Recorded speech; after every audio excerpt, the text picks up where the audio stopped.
ఒక 3 నెలల క్రితం ఆమ్, ఎవరు మన ప్రకాష్ గారు అనుకుంటా, ఒక ఒక ఛానల్లో, ఐ థింక్ ఒక యూట్యూబ్ ఛానల్లో, మీరు చూడండి కేసీఆర్ గారు అసెంబ్లీకి పోరు, ఈసారి ఎంపీ ఎలక్షన్లకి పోటీ చేస్తారు, ఎంపీ అయ్యి ఇంకా అసెంబ్లీకి రాడు, అసెంబ్లీని కేటీఆర్కి అప్పచెప్తాడు అని, ఇక మోస్ట్లీ పార్లమెంటు వేదికగానే పనిచేస్తాడు అని చెప్పేసి చెప్పిండు ఆయన ఒక యూట్యూబ్ ఇంటర్వ్యూలో.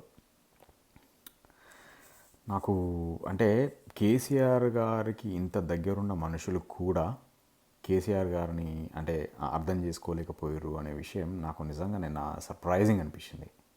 వీళ్ళందరూ ఏంది కేసీఆర్ గారి దగ్గర ఉంటాం మేము, కానీ కేసీఆర్ ఎత్తులు కానీ లేకపోతే ఆయన చాణక్యం కానీ ప్రాబ్లీ ఎవరో అర్థం చేసుకోలేరేమో. నిజంగా హ్యాట్స్ ఆఫ్ టు కేసీఆర్ గారు. నేను కూడా ఎక్స్పెక్ట్ చేయలేదు మీరు అసెంబ్లీకి పోతారు ఇట్లా చేస్తారని చెప్పి.